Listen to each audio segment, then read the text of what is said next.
where do you place the bottom-up economic approach? And going forward, was it even a realistic idea? The bottom up is a failed model. A good example, they tried it through what we call Hustler Fund. Now, you give somebody 500 shillings. What investment can you do with 500 shillings? Central Kenya in 2022 voted for Ruto, not because they loved him. But to me, Ruto was the only option to stop one Raila Odinga. The other options were Jakoya and Mwaura. There is a concept, what we term as the Phillips curve, which looks at the unemployment vis-a-vis inflation. This is something that more of technical term that people might not understand. But are you aware that the moment there is high unemployment, the inflation is always supposed to be dropping? Good evening and welcome to the Power Table. This is where we actually have and bring you all the conversations on matters politics, governance, the economy. And of course, we also bring on board thought leaders. We also bring here politicians and all those people who can actually get to speak and talk about these issues that affect you, our viewer.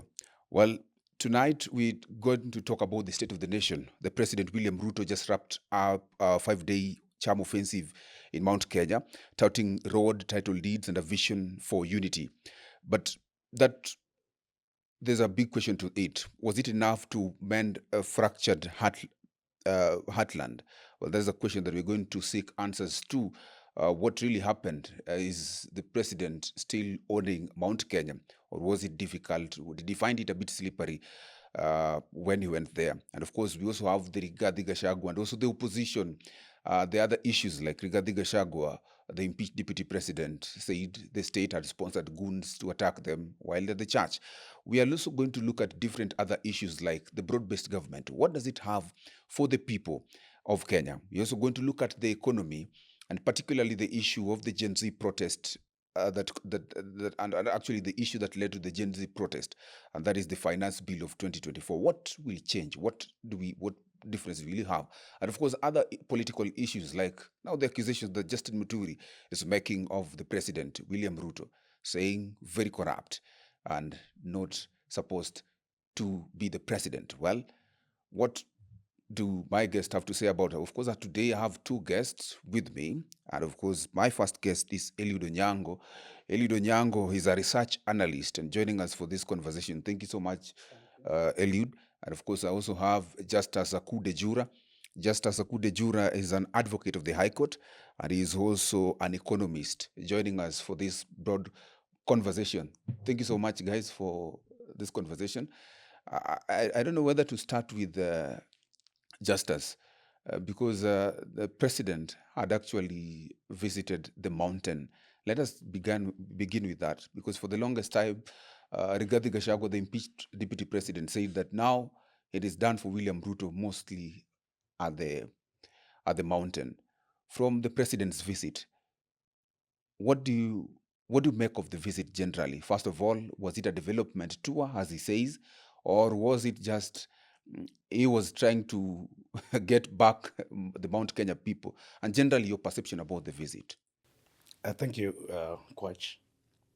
The president visited the mountain simply has one thing for us to deduce from it, that it teaches a point that you have to take the bull by its horn. Yes. So that is basically what the president did by going to the mount. You remember before the president came up with the broad-based government, yes, the country was not united. The country was interrupted, and the president saw the need to bring other leaders into it, upon which he started the Nairobi tour. After the Nairobi tour, he started going now to the central Kenya.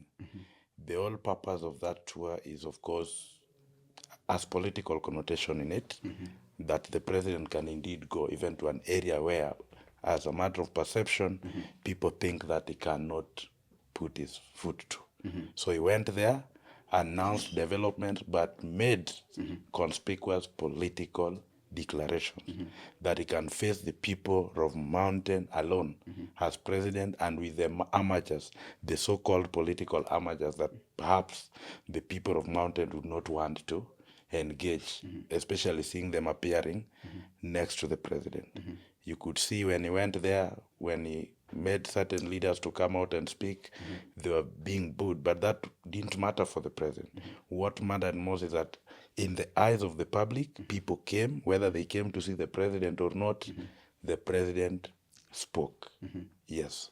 Okay, interesting. Eliud, what do you make, or what do you deduce of this particular incident? Because it's quite unlikely, because this is the first time the president is actually visiting the mountain after the impeachment of Rigathi Gachagua. How do you see all this? Does it even reflect a genuine support? When you see the crowds, were they mobilized through financial incentives, as Gachagua suggested? What do you make of it? Well, the president making a visit to Mount Kenya, that is Central Kenya, the greater Mount Kenya, was at the right time, because you remember, people get hungry, but over time, that anger disappears. So almost a year after impeachment of Gachagua, that was the right time, because if you were to make that visit exactly around a few months or weeks after Gachagua's impeachment, the emotions were still high in that region.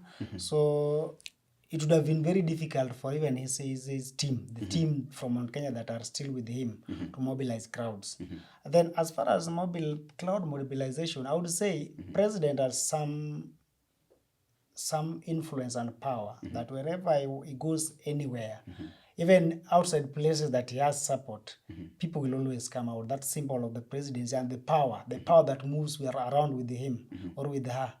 The power that moves around with the president is so enormous that even those people who don't support him would just line up to see. Some even go there to witness the state power moving around their region. So I don't think much has changed, because my understanding or my view is, yes, Central Kenya in 2022 voted for Ruto not because they loved him, but to me, Ruto was the only option to stop one Raila Odinga. The other options were Jakoya and Mwaura. Those would have not make any greater impact. So if Central, for instance, opted to stick with their son, the Reverend Mwaura or Pastor Mwaura, it would have been very difficult for Ruto to cross the line against Raila Odinga. So the only option viable for them in 2022 was William Ruto. Having done that, we've seen a region where, even after, in the first cabinet appointment, or I would say government and state appointments, President Ruto almost gave them 50% of the positions, but they still were not satisfied. So it's like there's something about presidency that the people from that region tend to get favors from if one of their own is in power. Yeah, so I think their dissatisfaction, notwithstanding Gachagua's impeachment, was already there. It's like they were not getting what maybe they used to get under Kibaki for 10 years and under Uhuru Kenyatta for 10 years. So it was inevitable. So as of now, for the support, we are yet to know. But presidential power, with the presidency, with Ruto at State House, you can still rule out. Even if majority rejects him, Ruto still stands a chance to get a chunk of votes there. Okay. There are people whose relatives are already in government, courtesy of William Ruto, and the people around him, those who are working with him now, currently. So those people have to some extent, some influence. So, and there are people who think, to some extent, Ruto has done them some good things. So, whether we like it or not, he's the president. Okay. And you would still, I would rather say, in 1992 I was still young, but I could follow the politics. The wave of opposition was too strong in other regions apart from Rift Valley and maybe northern part of Kenya. But you could still find that with that strong wave, President Moi would still get as much as 4,000, 5,000, to some extent even 10,000 in some constituencies in those regions. In that case, I'm talking about, for instance, central region where Kibaki and Matiba were coming from, and then Nyanza region where Jaramogi was coming from. So presidency has some enormous powers that even if you don't like him, but he would still wreak a chunk of votes from your regions. Yeah. Okay, quite much interested. And let me just ask you, based on the arguments that you guys have brought about, and this is on now the broad-based government, because there have been allegations that the broad-based government came about to disenfranchise the people from the Mount Kenya, because we have seen that immediately Raila Odinga got into, let me call it a handshake with President Ruto, we saw now the seat of, there's some seats actually that were taken from Mount Kenya, like Ndindi Nyoro's, and so many others. We also saw people coming from ODM being given leadership positions. What do you make of the real issue on the ground? Is that really what happened? Therein lies the concept of the broad-based government. Mm-hmm. The purpose of broad-based government was, of course, to bring all leaders to participate, not necessarily to be in government, but to participate in the running of the government affairs. So when ODM came into the government and got into this MOU with UDA party, the whole intention was to give experts who could then help William Ruto and his government to take the country toward the right trajectory of governance. That is all it meant. So the concept of MOU that the people of Kenya saw that as it was launched at KICC was basically to implement what the two leaders read to the people of Kenya, and subsequently there were realignments, which were of course predicted based on that particular MOU. So it should not be that Raila Odinga is in government, so some people have to walk out. In fact, if you look at the appointments that were made, it reflected the nation, the face of the nation. If there are those appointments that they were saying were preserved for Raila Odinga, if that is so and true, then we have to commend Raila Odinga for a job well done in terms of doing appointments that reflect the face of Kenya. Than in previous regimes and in regimes where people get into government and tend to, divide. We've been treated to statements like company, a country being a company, and has to be apportioned in terms of shares. So if we allow that to take precedent in this country, then we are going to have a country where there is a section of the country that will not be benefiting from state appointment. And again, they will not be benefiting from most of the budgets that we'll be seeing will not be favoring the regions they come from. So for me, I commend the existence of broad-based government, and I believe it is one thing that Kenyans need to embrace, because with it, we can actually go to an optimistic future. Okay. Yes. When it talks about has the broad-based government ensuring that people across the country take active participation in actually running the government, there are people who believe that the issue of accountability, because we've had issues where now the opposition has now come to bed with the government. Now their accountability and transparency is a bit compromised. Who will put the government into account? He says, yes, it is good because now everyone will be participating, but who then will now put the government I think that question should still come to me, Eugene. because you are reacting to what I've basically stated. Yes, and the reason why I ask this is because prior to the election... I know you are trying to go into the ring of separation of powers. Yes. As a legal mind, I would advise you that indeed we are a constitutional democracy, and we expect different institutions to perform their role within the precincts of what the Constitution has given to them. So if you are a parliamentarian, remain there. If you are, if you are the executive, be there. If you are the judiciary, be there. But that did not take away the concept of interdependence that needs to exist, the coexistence of these institutions. Okay. So what we are saying, you make statement, and sometimes I get this statement made outside, that Raila Odinga is no longer the opposition leader. Who said that? As per the political parties' records, the opposition leader is Raila Odinga. The opposition coalition that we have is Azimio. It has not been disbanded, so no one should claim that particular role. And again, if you want to claim that role, then point towards the MPs you have in parliament who are performing the role of opposition. The other time, Raila Odinga told us this, and people are just forgetting so easily. And again, that is what we have as a country. That we don't have a system where if you're parliament, you are just there and your work, when you are tagged opposition, your work is now to just disparage everything that the government is doing, and or to impugn it in a way that when the government wants to come with this policy, your work is to find a way on how to bring that down. The concept is hold them accountable. If you realize there is a concept that is good for the people of Kenya, commend the government, okay? And advise the people of Kenya that this one is good for us. Let us embrace it. If it is not good, point it to the people and even to the policy makers. We've seen Raila Odinga telling president to his face that we don't want abduction because it is not among the principles that is predicated on the MOU that they signed. Okay. Well, I'll come a bit to the broad-based government. But you see, the reason why I asked this particular question about the accountability of the government, and he has actually mentioned that when the government is doing some good things, it is good actually to commend them. The other time we saw the former Prime Minister Raila Odinga saying the Adani deal is actually a very good deal for Kenyans. It's actually meant to ensure that it secures part of Kenya's future.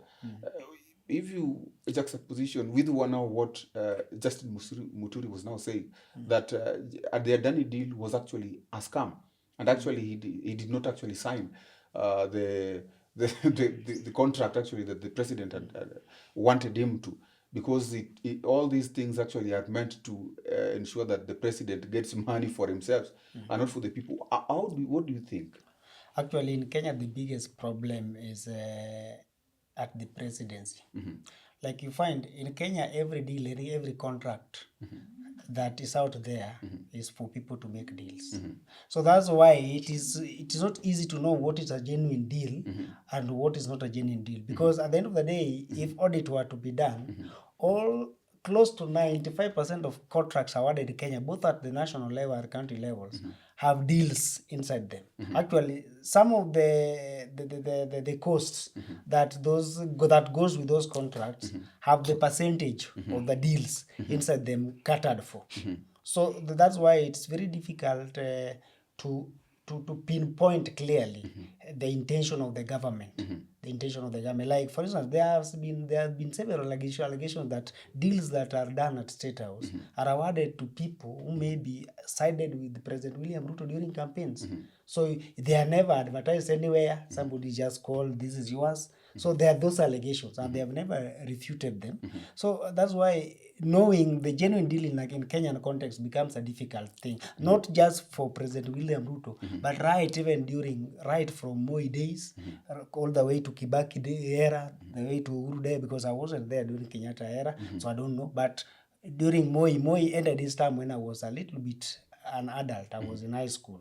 So, and then you come to Kibaki era, you come to Uhuru era, all the way. So government contracts has been an opportunity for politicians and their close associates to cut deals. So that's why it becomes very difficult to know what is a genuine deal in government and what is not a genuine. Coming to Justin Muturi, the former cabinet minister and the Attorney General, I want to take his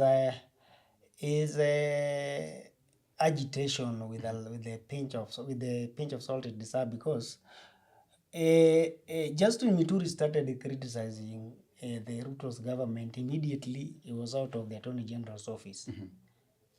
To me, to some extent, it looks like he didn't like the idea that he was taken out of the Attorney General's office then to the Ministry of Public Works. I think in Kenya, a ministry like Ministry of Public Works is a skeleton. There is no flesh there. So maybe like being moved from Attorney General's office as the AG to ministry, as the CS for public service, to me it looks like, to him it was like he was demoted. His powers were cut down. So I think his agitation is just anger. He's angered. So I don't think, because this is the same guy who was a speaker when Uhuru Kenyatta was the president, and close to 99% of his decisions in parliament were just hogwash, were just pro the government. Even where you see the parliament was wrong, he would decide with what the executive wants. So it can't be during Uhuru's time everything was right, but now at Ruto's time, even at Ruto's time, he only started speaking when he was now Minister for Public Service. And when he was AG, he was quiet. Because he was AG for 2 years. And a lot of deals of the government deals goes through the AG office for advice before they are effected or implemented. So why was he not raising alarms or raising queries about issues when he was AG? He's a soft guy, so he was taking his time writing a book about all these atrocities. No, that is politics. So he's just playing to the gallery. And then maybe he's a seasoned politician because he didn't get into politics yesterday. Maybe he's seeing an opportunity in Mount Kenya that if he's seen to be criticizing the government, he can capitalize and even edge Rigiji out, the Honorable Rigathi Gachagua out, because right now there's a tug of war among very many politicians on who will take the mantle at Mount Kenya, who will now rally the masses in that region to a call during elections. So maybe seeing an opportunity, and he knows the only way to hone himself is by criticizing the government. And by doing so, he's taking cue from maybe the Right Honorable Raila Odinga. Raila Odinga, even when they formed NARC government in 2003, he didn't stop from opposing bad things the government was doing. You see? So maybe he's copying from that book. Okay. Yeah, so I think it's just playing to the gallery. Okay. Yeah. Let me just ask you, Wakili, because and still on the broad-based government, because you've talked a bit flowery about it, but as a lawyer, perhaps if you could maybe look at it with another eye, because the reason why we have the broad-based government, according to you, is so that everyone will be able to participate. But some of the issues that have been ailing us as a country is instability. And when I talk about instability, of course, we've had political instability and even economic instability, where we will talk about taxes. We've seen shifts of tax policies, which are not quite consistent. Today we have this and tomorrow we have that, which is affecting businesses so much. This broad-based government, is it one that will actually help solve these issues that have been ailing us as a people, the corruption that we talk about? Or are they ones that will leave us actually with the same old issues like debt, taxes, corruption? Will it leave these unresolved?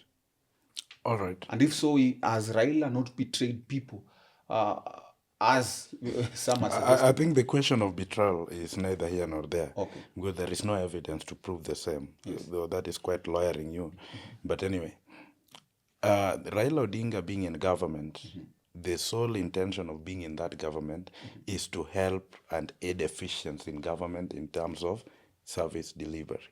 This also comes with the issues of competency of people who get into government and bringing the experience that he has as Raila Odinga. Now, if you look at the way currently the budget is being formulated and the process is taking place, Makiu, you remember we had a Raila Odinga person at the Treasury. Yes. Then, when he makes a draft of the budget policy, it gets into the hand of who? Of Ndindi Nyoro, formally, isn't it? And that had to be regularized in a way so that we have synergy, we have consistency, and we have people who speak the same language from top to bottom. So that if you are to evaluate and find out who is not working correctly, you'll be able to tell who is actually sabotaging the other. So those elements of sabotage were there, which eventually had to be, cropped out. And that is why you saw a bit of readjustment and reshuffling here and there. So it was just important. Raila betraying Gen Z, a question that you're posing here, there is no betrayal. In the first place, Raila Odinga was not part and parcel of Gen Z protest. He never made a pronouncement that Gen Z, I'm part and parcel of your team. All right? Gen Z wanted Raila to be part of them. Raila never made that. But Raila, being a seasoned politician and having experience across all the political decades that we've enjoyed as a nation, saw something that perhaps Gen Zs were not able to see, that the future of this country was at a crossroad, which he then needed to protect, and he did it, and that is what is required of any statesman. He did it. So if that is what Gen Z says is betrayal, I don't think that is betrayal. All right? Gen Z needed to have a leader, which they never produced anywhere, to the negotiation table. So lack of leadership, eventually you cannot get into a political table, you want discussion, and political matters cannot be discussed through an amorphous group. You have to identify a person and say, this is our leader. Then we got to hear what the leadership is telling us as far as the constituents of the subject the leader are concerned. Then we will now say, of the issues they raised, with their leader in government or supporting the government, this is the much we have done, and we fail. The government has betrayed us. So I don't think it is correct to say that betrayal. Now, there have been economic shifts that we are currently experiencing as a country. But before I get there, let me come in on this issue of Adani. And I want to make a very unpopular statement as a lawyer, which perhaps might not be in the public domain, about what we call PPP, public-private partnership. That act as a way in which corporations, whether locally or internationally, can get into the country and identify a project that they feel the government, they can partner with the government to undertake. And this is what Adani did. Now, what PPP tells you, it tells you that you can look at a country. I can come to this business of yours here, and what I do, I look at a gap. I go and come up with a policy or more of a way in which I want to change this business. I share it with you, all right? When I share it with you, you take it to the public-private partnership secretariat, which have to evaluate it and see whether indeed we need those services. And the Act stipulates clearly that in such partnership, there is a certain threshold within which government, within or beyond which the government cannot go in terms of funding it, so that majority of the funding should come from the person who makes the proposal. And even if they are to recoup whatever profit they want to recoup, there is equally a limit beyond which you cannot go. So when Raila Odinga said this is a good thing, I concur with that statement. It was a good thing because this gentleman went to our airport, saw it that our airport does not meet the internationally required standard of what a state-of-art airport is supposed to be. And came up with that. So whether it was done through the undertones and advice of other politicians, that might be there, because we are a country where, again, the level of trust is very low. You know, everything we do, even you right now, if you tell me certain things, I won't trust you. I'll just see that this is a deal you are trying to do what? To make. Yes. So that level of trust that has gone low, if we cannot revive it by taming corruption that we have, systemic corruption, because these corruptions are just in the system. If we can get away with it and reconstruct our trust to a good level, then I'm telling you, this country will be a very beautiful country. Okay. We will not chase away people like Adani. They will come back and do for us good projects. We hold them accountable. The only thing I had problem with in the issue of Adani was the issues regarding dispute resolution mechanisms, which required that we do this outside the country and kept out our local justice system. For me, that is what I had problem with.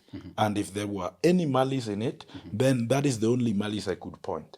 But as far as the project itself, the proposal that they brought on table, and how they intended to change the face, if properly executed and properly aligned and well managed, then JKI could have been a very beautiful place. Okay. Well, one of the issues actually that is affecting our economy is inconsistent tax policies. And that is actually chasing away investors, chasing away, and even the businesses that we have locally cannot be sustainable to some extent, which people are complaining, employers are complaining, and even those people actually who are working, or they're saying the pay slips are being, it's not well with the pay slips. Why do we have such inconsistent pay slips? How inconsistent policies? Where does the government come up with those policies, if I may even ask? One, the problem with Kenya about economy and the taxing system is that over the time the government has not created enough enabling environment for investment to thrive. So in so doing, jobs are not being created, and the economy is shrinking. But then the government keeps on growing its budget. but they have to fund it. So because they have not broadened the tax base, by broadening the tax base is you create an environment where new entrants come into the market to contribute, and then you rope in new taxpayers. If you're not doing this and you keep on growing your budget, the only option now is to increase taxes to bridge the gap on the budget deficit. So that is the problem. Like now you see, to me, a levy like housing levy, I just think it was a creation. It was just a creative or innovative way by which the government could get some money. Yeah, so for some money. So like housing levy is another tax. It's not a statutory deduction because you contribute, but you don't have a say on that money. But we are told that that money is supposed to, you after contributing, you are supposed to buy a house. Then the other thing, now you after contributing, then you even end up, you'll be asked again to pay some amount to get those houses. Then why are they deducting your money? They ought to have used whatever revenue they have to build them, then they ask Kenyans now to pay for them. But you can't be taxing me. You create a new tax in the name of housing levy, then after taxing me, that money gets into a pool, then we give it benefit of the other to use the same pool to build those houses. Then you also request me now, you ask me again to pay to get those houses. Then that is double taxation. First of all, I've been deducted. Money has been deducted for my salary. Then after that, when the houses are ready, I want to buy, I'm told to cough off with some amount again. So it is like double taxation. Then on the side of businesses, it makes even compliance with the tax regime becomes very difficult because it adds burden to the businesses. Like the housing levy, I'm using that as an example. It is now a levy that the employer contributes and the employee contributes. So to the employer, it is an added cost of doing business because it is money that you take from your coffers to pay elsewhere. So if you have 100,000 employees, or you have even 200 employees, even 100, it is an added cost. So you are left with little to expand your business to employ more. So that is a very big challenge. Then our tax system is unpredictable. The unpredictability comes in this sense. We can't meet our budget obligations. So the only way out is to increase or create other more taxes so that we raise that money. So that is why it's not sustainable in the long run. Okay. It makes businesses closing down. So like between 2023 and 2020 up to now, a number of businesses, medium, small, and even big ones, have closed down because of the cost of operation is more than what they get. Okay. So, but ideally, a tax regime in a country that wants to make the economy grow should be simpler and should always aim to give tax incentives to investors and even to lower the taxes. Yeah. So when the tax regime or system is simpler, people won't have problem with complying. Like I'll give an example. In 2023 finance bill, the withholding tax, they reduced the number of days that the business are supposed to comply to 5 days. That is so difficult. It's so difficult. It became so difficult for several entities to meet the deadlines. And you see, in taxing system, when you feel that the cost you need to comply with the tax system is too high compared to evading it, you'll opt for the option of evading it. Like you just negotiate a few deals with the KRA staff and they pass you through. So in so doing, okay, you bribed a few, but you have evaded paying tax. You have killed the economy. Yeah, so if people find it very difficult to comply with the tax system and regime, and they see the cost of evading it or failing to pay it vis-a-vis paying it, outweigh the cost of not paying it outweighs the cost of paying it, they'll ignore and just to maneuver their ways out of it. Okay. Oh, yeah. You want to say something before I ask a question? I think the tax component issue is well executed. Okay. Yes, I do agree that our employees are burdened in terms of taxation. And this happened because every regime that comes, we just change the regime. Remember, we had the Uru regime, then the Ruto regime came in. Okay. When a regime comes, different policy come in, because depending on who are the economists. Okay. And economists are motivated by different theories and different models. Okay. You know, Yes. so perhaps those who are around William Ruto, like economist David Ndii, thought that the best way to do it is to get as much collection as possible in terms of revenue that comes from taxation. But they did not look at the aspect of getting it via other sources of revenue that we can, including the debt financing that a country can easily get. When they came, they thought that debt financing had gone to a level where it was becoming unmanageable for our country. So they again looked at a way in which they could now tap much as they could from the citizenry. That concept, as an economist, I do not align with, because that concept as it stands, we are saying, we are comparing the borrowing of Ruto vis-a-vis how Uhuru did. There is no difference. Absolutely no difference. Okay. Let me just ask you this question, because the issue of the economy is one of the critical issues actually that led the Gen Z to protest in June, and now what we term as the Gen Z revolution. The government led by President William Ruto actually said that now they will get and listen to what the Gen Z has said, and the new CS Mbadi, who get through the broad-based government, also say that they are going to look at the issues of the Wananchi to ensure that the Wananchi are actually put first before anything. Perhaps maybe you could tell us, do we see, number one, have we experienced a fiscal discipline as at now? Meaning that maybe the government has heeded to what the people requested for. And number two, are the economists, or rather the people who are actually coming up with the economic policies from the indicators, the economic indicators that we have currently, are they maybe listening to the people? And even so, what do we now expect in the next finance bill? I give them a positive, what can I call it? There is positivity. That means there is improvement. One, already when we look at the inflation, it dropped. Let us give credit where it is due. And again, there was a CPK economic planning committee that was put in place. And I'm happy that one of my lecturer, Dr. Kemboi, is one of them. And one of the proposals that they gave, some have actually taken effect, reducing the interest rates for banks. They did. When you do that, the net effect is you allow the Mwananchi down to also go borrow at a lower cost of borrowing. So that is commendable. There is a concept, what we term as the Phillips curve, which looks at the unemployment vis-a-vis inflation. This is something that more of technical term that people might not understand.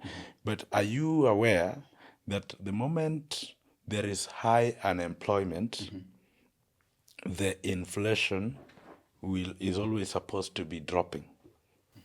So people sometimes wonder, why is the inflation going up? When the inflation goes up, then the unemployment is supposed to go down. We say they are indirectly proportional.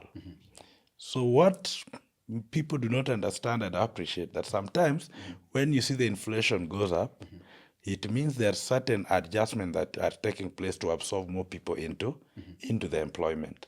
But people will always look at the inflation as a term, and they have always had the perception that when it goes up, we are being hurt economically. So we are asking, why can't it drop?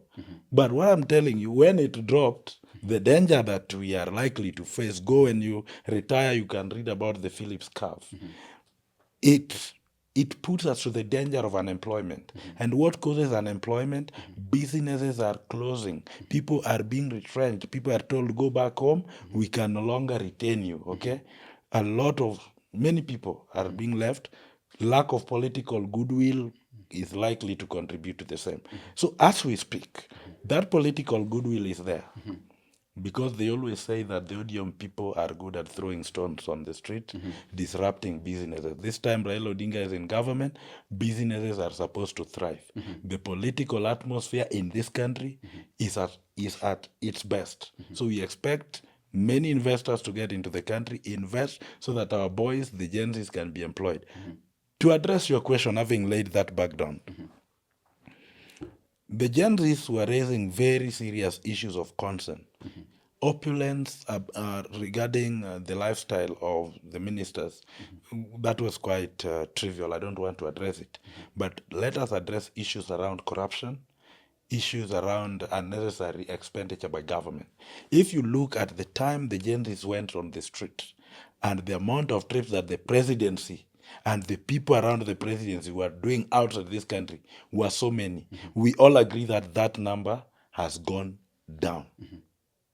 And so on that part, we say Gen Zs did something that the government could actually see, and they saw it. Secondly, corruption. Nowadays, if you are keen, you realize the EACC is now becoming a dog with very good and sharp teeth that can bite, the EACC, as opposed to the last EACC that we could see under the chairmanship of Pastor X, that I don't want to mention. The current EACC is doing well. There is asset recovery agency that we have in existence. These people are doing commendable jobs in terms of trying to get back to the government funds that are defrauded, that they got through illicit means. And for me, I think they are doing something. Mbade this time even went to Jacaranda, Jivanji Garden, to engage the people, public participation, so that he could get their views.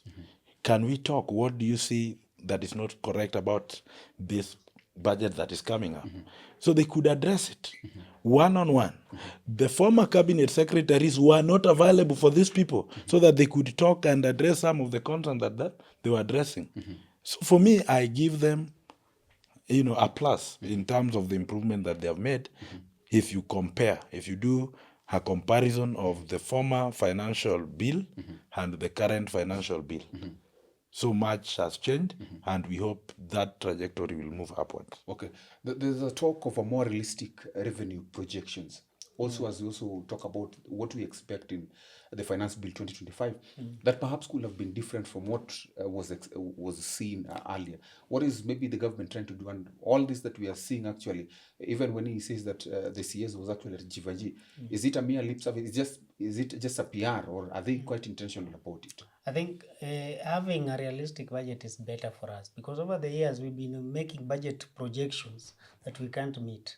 And in most cases, you find even these projections, the government, even at national level, lacks the capacity to absorb those funds, even if they are available. So if we make a realistic, we should, I think the Ministry of Finance or the Treasury should look at what they collect, or that they are projected to collect this financial year, and then do a little adjustments and cut their cloth according to their size. Let us not do a big budget that will leave us with a very big deficit. There's something he talked about here.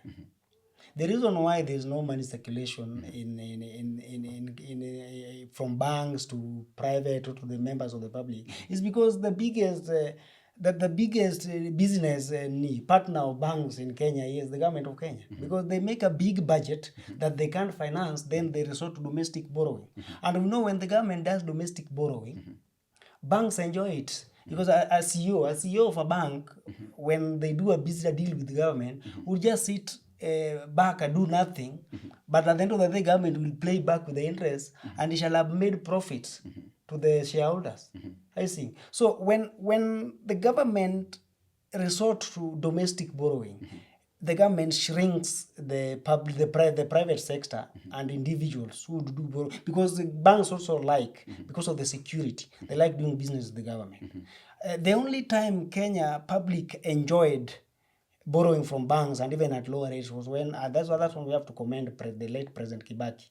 Kibaki, to some extent, stopped domestic borrowing or reduced it. So there's money in banks for banks to lend individuals and private.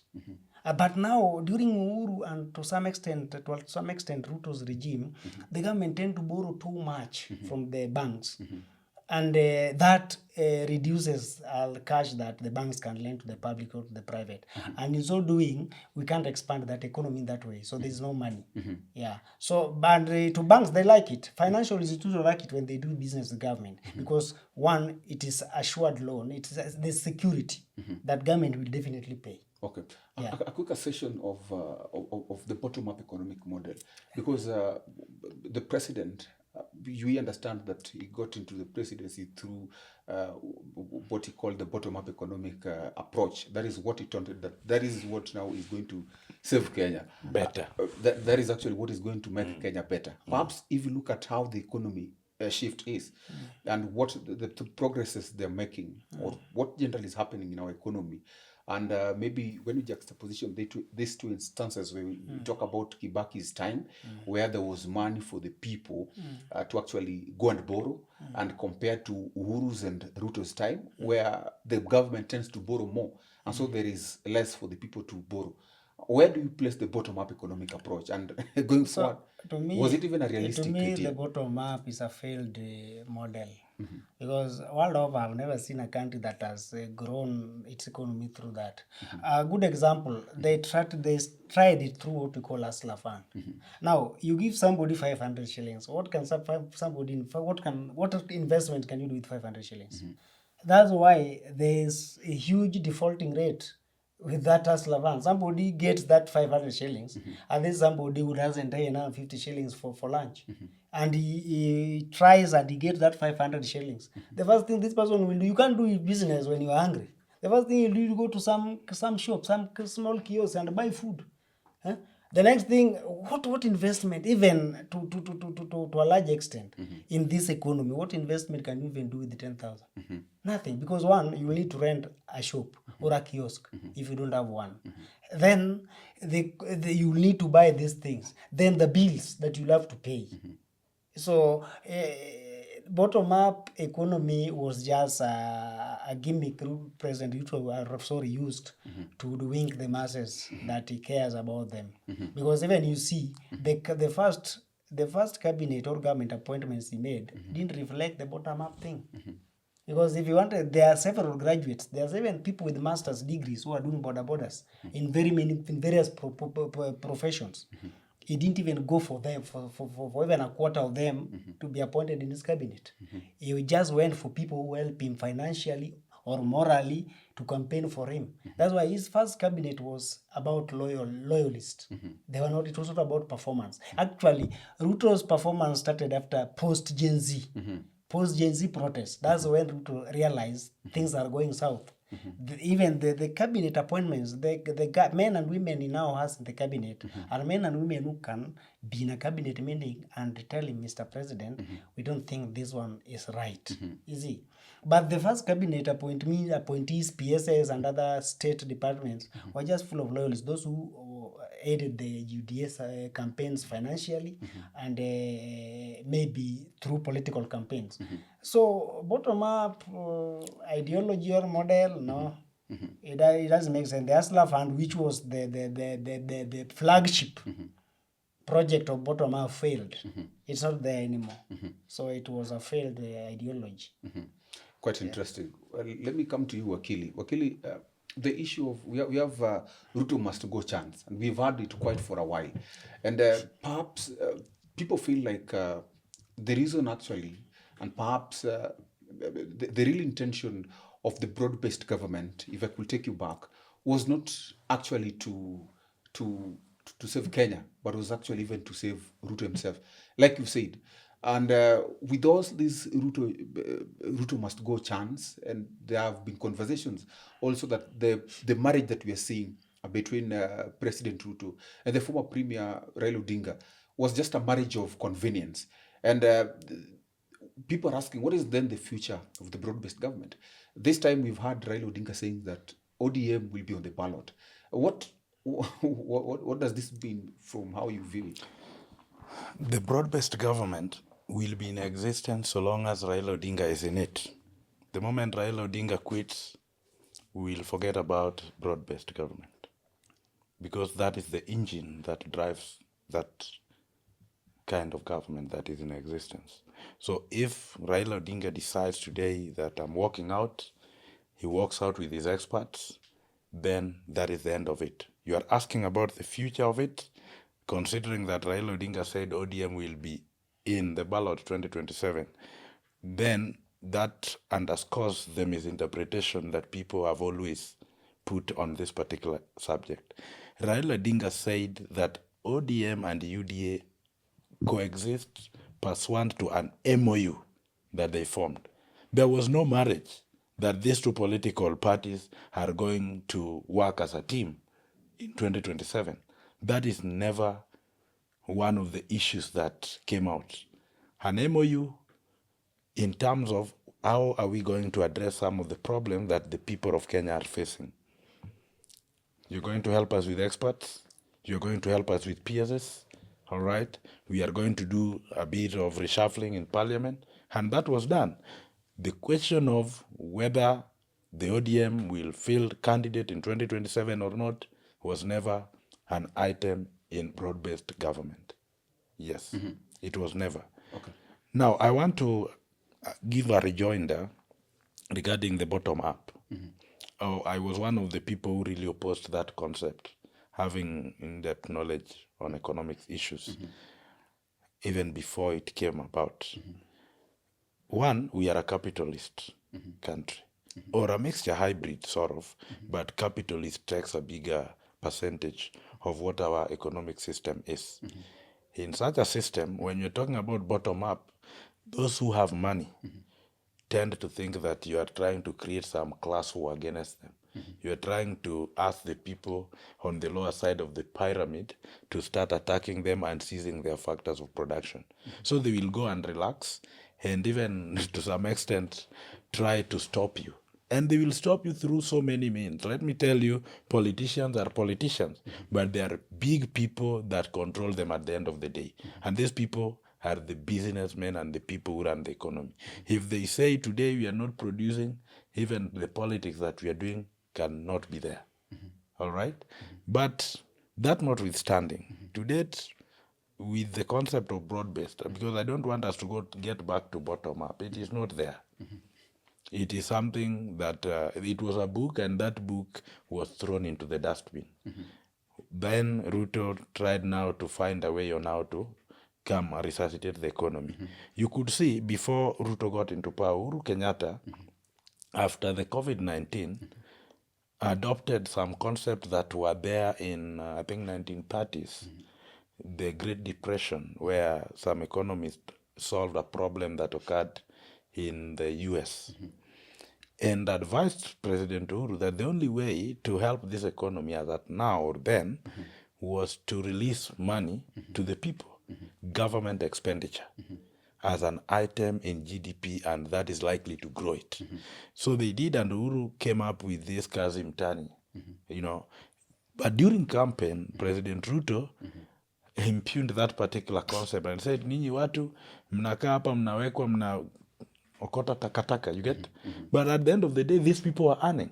When he got, and after the Gen Z, that program is now back because he has appreciated that concept as a way of releasing money back to the people. And you could see those youths, the moment they were taken away from the program that Uhuru started, they became idle. And that is why Gen Z protest was bolstered. They were energetic and they were ready to tell the president that we had a job that we were doing, but you took it away from us. And thank God, President reevaluated his thoughts, and that work is there. Currently, another thing that the broad base has also brought is the issue of e-procurement, e-government procurement. It was launched recently, and it is a game changer that is going to help us. I write something on e-governance personally, and what I'm saying, we have rampant corruption everywhere in this country. Now, we already have the e-citizen platform, which gives us the aspect of e-governance. But it only helps us to the extent that we make payments and get government services. But for me, I'm saying why can't we even take public participation through the e-government system, so that if we bring a borehole in this place, the entire people in this area are able to confirm through some social media enabled platform that indeed this area needs a borehole, so that we don't have a politician going to speak on behalf of us and he does not speak exactly what we think should be done. When we want a borehole, perhaps for him he wants a toilet or an ablution block, when we don't want it. So we can have that aspect in which people simply dial, and the one that gets the highest percentage is the project that is being implemented.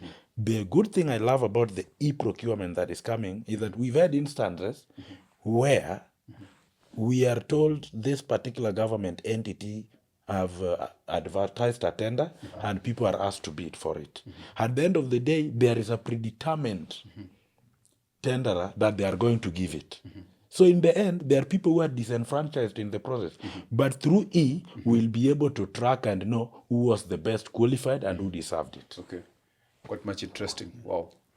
A very candid conversation here that we are having also here on the power table as we get to discuss several issues actually that are affecting the people. And of course, you guys have elucidated a lot on economic issues, some of the policies actually, talked about the broad-based government, and of course some of the intrigues in politics, like what Muturi said about President Ruto, what it really means and portends, and of course also President William Ruto's visit. I would just wish us to give our closing remarks as we come to the end of this conversation, and just to ask, because even as you give your closing remarks, we've had Ruto must go conversations, and people are trying to, or rather the Gen Z, they're trying to look at who is going to replace William Ruto.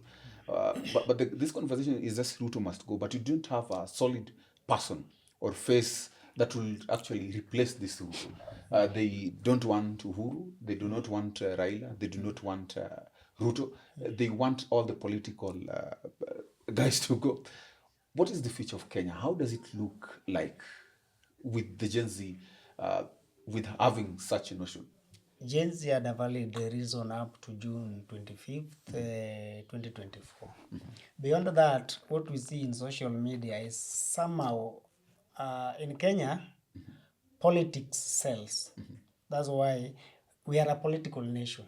That's why we do election today, results are announced, government is formed, the following day we've started politicking. So political news sells. So Ruto must go is now used by, I would say Gen Z per se, but a group that are now content creators. So they look for connotations, something that will attract them, traffic and engagement. Like for instance, those who are on X, you'll find somebody with as little as 200 followers is already having a blue tick. So they rush for blue tick because when you have a blue tick, you are paid. When you have a blue tick, you can monetize that account. And then when you write negative about politicians in this country, like for instance, Raila Odinga is a one politician who attracts a force and critics for force and lovers on equal measure. So there's a group that anything about Raila Odinga they'll criticize, whether it is good or bad. Then there's a group that is ready to defend. So when you make any political statement or post about Raila Odinga online, you are likely to generate traffic.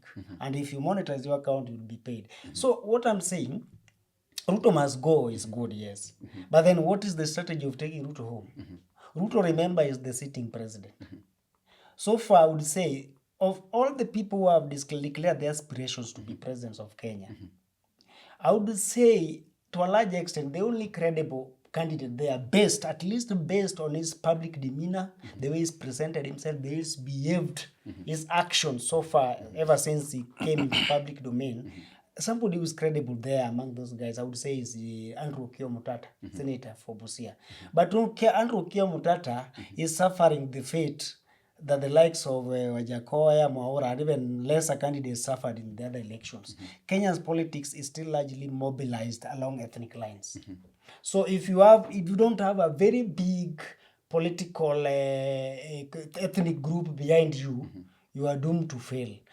And you see that mobilization, so far you find Okiya Mtata as a candidate is the most credible among them. But he has the Gen Z. Is Gen Z is near there or near here or neither here or not there. I'll tell you at the end of the day when the rubber meets the bullet in 2027, people will still vote along ethnic lines. Deals will be cut along ethnic lines.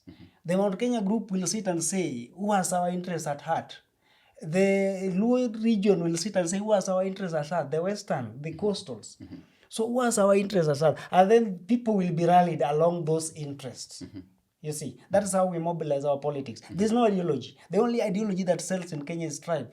You see, that's why you see the Honorable Rigathi Gachagua is trying as much as possible, even if the impeachment in quotes bars him from contesting in 2027, but he wants to be the kingpin to decide where the masses will cast their ballot.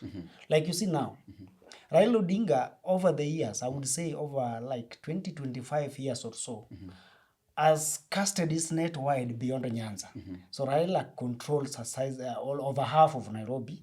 Raila controls, I would confidently say even as of now, Raila controls over half of Western. Raila controls close to 99% of Nyanza. Raila controls over half of Coast. So that is a politician, and he can sway them. He can sway them to vote in another direction. That is what Rigiji is trying in Mount Kenya.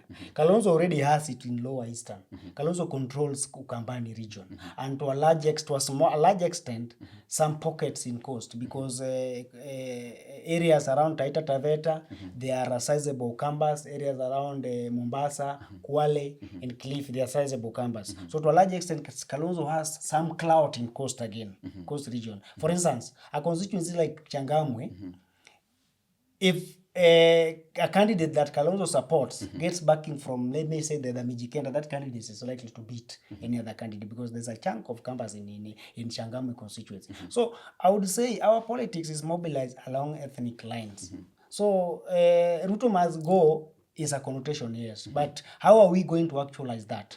As of now, we don't have the only credible candidate that if we mean change, because what is ailing Kenya, Kenya lacks a president who will actualize our constitution, who will lead us through constitutional process by following the rule of law. What we lack in this country from 1963 is a leader at the top who follows the rule of law. When we enacted 2010 constitution, the failure we did as a country is giving people who never even thought about constitutional change as the first implementer. That is Uhuru and Ruto. These are people. I would say, I can't quote President Uhuru Kenyatta, the retired President Uhuru Kenyatta, anywhere, ever since he got into politics, on a stand on anything, or ideology in this country. I would say, to a large extent, I would quote Raila, ever since they started with the forward, they have been about regionalism, devolving power and resources to the people. So you see, you enact a new constitution, then you put it in the hands of wrong implementers. In the so doing, when we were agitating for new constitution, allow me to finish this. When we were agitating for a new constitution, one of the bases upon which we were fighting for new constitution is to diffuse power. We wanted to diffuse power horizontally and vertically. Horizontally, in the sense that at the national level, presidential power is cut and shared across other institutions like parliament, judiciary, and other independent and constitutional bodies. So when we allow Uhuru and Ruto to take over, we didn't set a tradition. Instead, we reverted back to the old tradition where president is everything. All other constitutional bodies and the people who lead those bodies must bow to the president. So we cannot nurture our institutions when you have a president that if you disagree with him, will go to a public and say, we'll see, you've done this, we'll see. Okay. We want a president when he's told by whoever or any independent body that this is wrong president, he says they have disagreed, or the courts have disagreed with us, we respect. Okay. And he doesn't threaten, or he doesn't go behind the scenes to threaten them, even like withdrawing their security. I mean, I'm a judge and I've made a decision that's against the executive and withdraw my security. The next thing I think is you want to kill me. Okay. Oh. That is a great it is indeed a great thought there. But Wakili, let me bring you in, because there's a very critical issues that actually there is mentioned that would perhaps wish you to give me your legal input in the same. And that is one on the separation of powers. What is the state of separation of powers in Kenya? When we talk about the judiciary, we talk about the parliament, and even the executive, their place in the leadership and the governance of this country. He says that we lack a president who is actually intentional with the constitution of Kenya. And Kenyans as they are, even when we saw the revolution of 2024, was that the parliament are a stooge of the executive. What do you make of this? They cannot, number one, even get to do with the president through impeaching the president. They do what the president wants. So it's like there are conveyor belts to the conveyor belts to what the executive wants generally. So what is the state of separation of powers? That is number one. And going forward, what do you think will be the end of this broad-based government, actually, as we come to the end of this conversation? All right. While you are asking that question, something has come into my mind. The senior counsel, Feroz Norji, that we lost, and may his soul rest in peace. He's someone I've worked close with, especially when we were doing the Raila Odinga petition. He was one of the senior counsels who were managing us, and he really inspired our resolve for fight for the rule of law that the gentleman has ably displayed. So we lost him, and it is a very sad moment for the legal fraternity and this nation as a whole. But now coming into the question that we're asking, and the reason why I remembered Feroz Norji, there is a time after we had left, after the presidential elections and the declaration, the court judgment that came thereafter, we sat somewhere and that question came, and I will just give my answer alongside the lines of some of the things he said. That what separation of power really means are the same things that some of you already know. Some of you who did social studies, some of you who did GSC, what do we call it? GSC. Know that the role of parliament is to make laws. The role of judiciary is to interpret the laws. The role of executive is to implement the law. It is that simple. And that is all it means with the separation of power. When we talk about institutional independence, is where we expect an institution to perform its work without being cajoled, intimidated, or influenced by any other organ.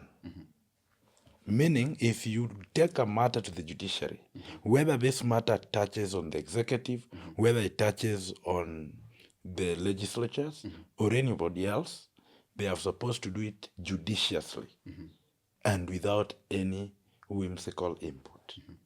Meaning, they, at the end of the day, have to give you justice. That is what it means. Now, when you give executive a role to do, they are expected to do it with utmost good faith, and at the end of it, within the principles of constitutionalism, so that they do not go outside the rule of law. If they did, the judiciary kicks in and takes them back to that box. But what do we have in our country? Do we have that ideal explanation that I'm giving? That has not been the case. We've had instances where the executive has what I would call the invisible hand in the judiciary, the invisible hand in parliament.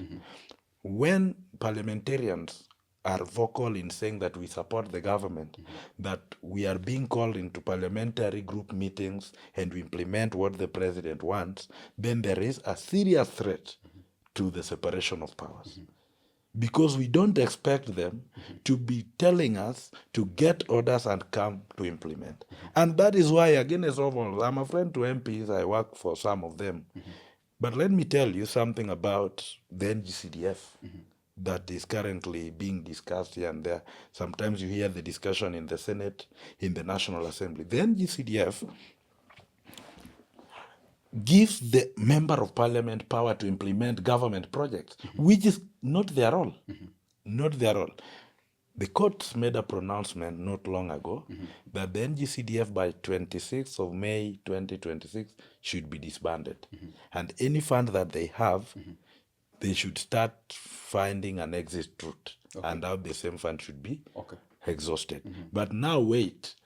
Already the members of parliament started implementing, coming up with a bill in parliament, a constitutional process, something that ought to take place through a constitutional process, through what they call parliamentary initiative, to find a way in which to bring NGCDF into the constitution. So that whereas the court declares it unconstitutional, they now want to find a way in which to bring it into the constitution. The other thing, because this is in law, we call this as money bill. It needs the concurrence of the Senate. What they have done, they have also gone to the Senate and they are proposing for them a bill called Senate Oversight Fund. So that when the senators sit down and they want to oversight counties, they also have fund that they can benefit from.